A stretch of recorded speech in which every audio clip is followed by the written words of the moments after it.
భారత లోక్సభ ఎన్నికల వేళ కేంద్ర ప్రభుత్వం తీసుకున్న ఈ నిర్ణయం దేశవ్యాప్తంగా సంచలనంగా మారింది.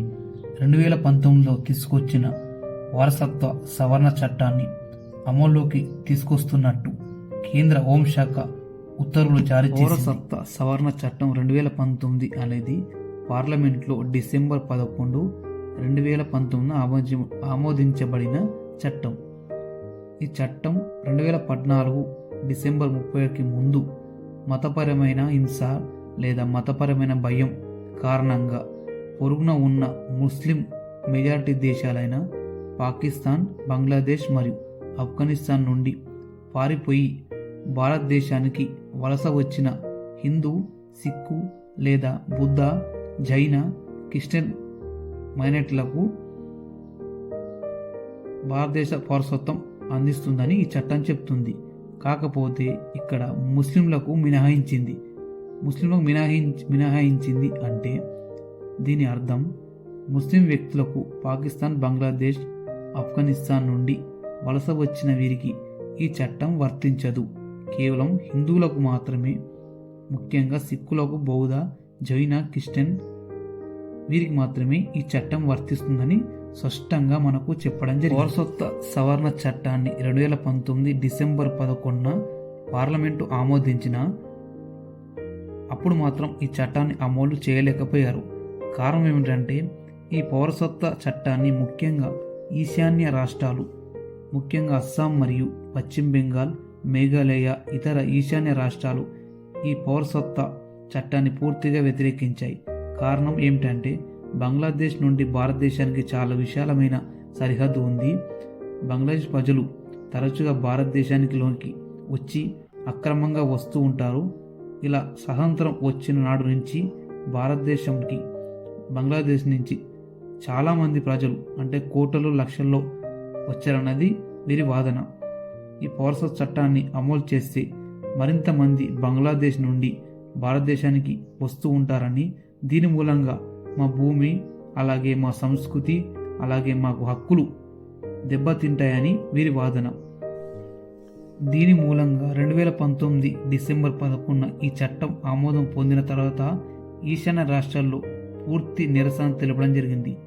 దీని మూలంగా కేంద్రం 2019లో ఈ చట్టాన్ని అమలు చేయలేకపోయింది. అంతేకాకుండా ఈ సిఏఏ చట్టాన్ని భారతదేశంలోని చాలా రాష్ట్రాలు వ్యతిరేకించడం జరిగింది. 2019లో కూడా ప్రజెంట్ కూడా అదే పరిస్థితి ఉంది. ముఖ్యంగా ఇందులో తెలంగాణ, తమిళనాడు, కేరళ, పశ్చిమ బెంగాల్, రాజస్థాన్, పంజాబ్ ఇతర రాష్ట్రాలు ఈ పౌరసత్వ సవరణ చట్టాన్ని పూర్తిగా వ్యతిరేకించడం జరుగుతుంది. 2019 డిసెంబర్ 11న పార్లమెంట్ చేత ఆమోదించబడిన భారత పౌరసత్వ సవరణ చట్టాన్ని భారతదేశంలోని ముస్లింలు కూడా చాలామంది వ్యతిరేకించడం జరిగింది. భారతదేశం ముస్లింలది మరో వాదన. ఈ పౌరసత్వం చట్టాన్ని వీరు పూర్తిగా వ్యతిరేకించారు. ఎందుకంటే పాకిస్తాన్, బంగ్లాదేశ్ అలాగే ఆఫ్ఘనిస్తాన్ దేశాల్లో హింసకు గురవుతున్న హిందువులు, జైనులు, క్రిస్టియన్లు, బౌద్ధులు వీరికి మాత్రమే భారతదేశం ఎందుకు పౌరసత్వం కల్పిస్తుంది? బంగ్లాదేశ్, పాకిస్తాన్, ఆఫ్ఘనిస్తాన్లో ముస్లింలు కూడా చాలామంది హింసకు గురవుతున్నారు.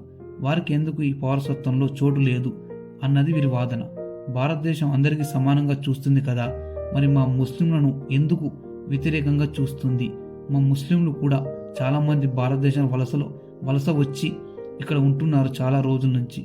వారికి మాత్రం ఎందుకు ఈ పౌరసత్వంలో చోటు లేదు అనేది ముస్లిం నాయకులు, ముస్లిం పెద్దలు, ముస్లిం వ్యక్తుల వాదన మాత్రం ఈ విధంగా ఉంది.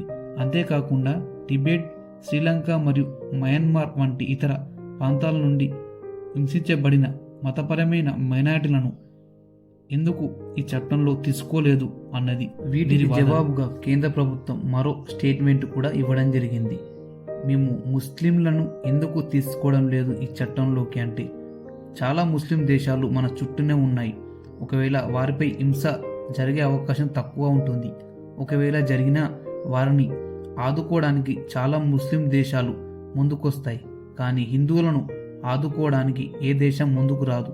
అందుకే ఈ చట్టం ద్వారా హిందువులకు భారత పౌరసత్వ చట్టాన్ని అందించితే వారికి కూడా చాలా సంతోషంగా భారతదేశంలో ఉంటారన్నది కేంద్ర ప్రభుత్వం భారతదేశ చట్టాలది ఈ వాదనగా చెప్పుకొచ్చారు. అయితే ఇక్కడ రాజకీయ నాయకులది కూడా మరో వాదన ఉందన్న సంగతి మర్చిపోవద్దు.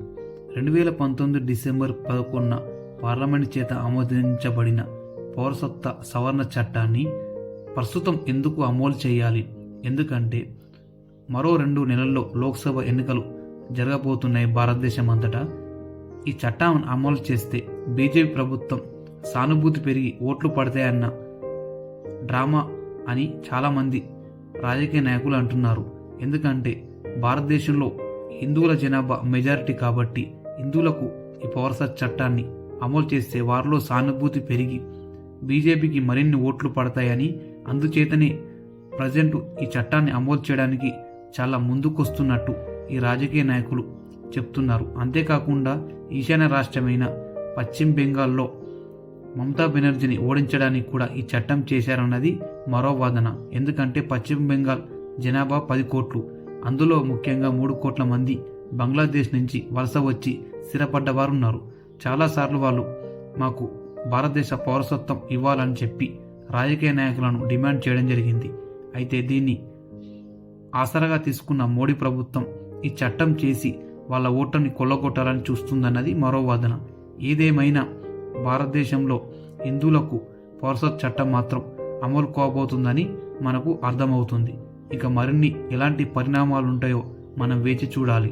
ఎందుకంటే అసలే భారతదేశంలో విపరీతమైన జనంతో, నిరుద్యోగంతో, పేదరికంతో అల్లాడుతున్న ఇలాంటి సమయంలో పొరుగు దేశాలైన వ్యక్తులను కూడా భారతదేశ పౌరులుగా గుర్తించడం ద్వారా మరింత సమస్యలు వస్తాయన్నది కూడా కొందరి విశ్లేషకుల వాదనగా మనకు అర్థమవుతుంది. ఈ వీడియో చూసినందుకు మీ అందరికీ ధన్యవాదాలండి. అలాగే నా వీడియోని లైక్ చేయండి, అలాగే సబ్స్క్రైబ్ చేసుకోండి. ఎందుకంటే మీరు సబ్స్క్రైబ్ చేసుకుంటే నేను మరింత ఉత్సాహంతో మరిన్ని వీడియోలు అంటే ఉపయోగపడే వీడియోలు చేసి మీ ముందుకు తీసుకొస్తానని నేను ఈ వీడియో ద్వారా తెలియజేస్తున్నాను. ఖచ్చితంగా లైక్ చేయండి, ఖచ్చితంగా సబ్స్క్రైబ్ చేసుకోండి. థ్యాంక్ యూ అండి అందరికీ.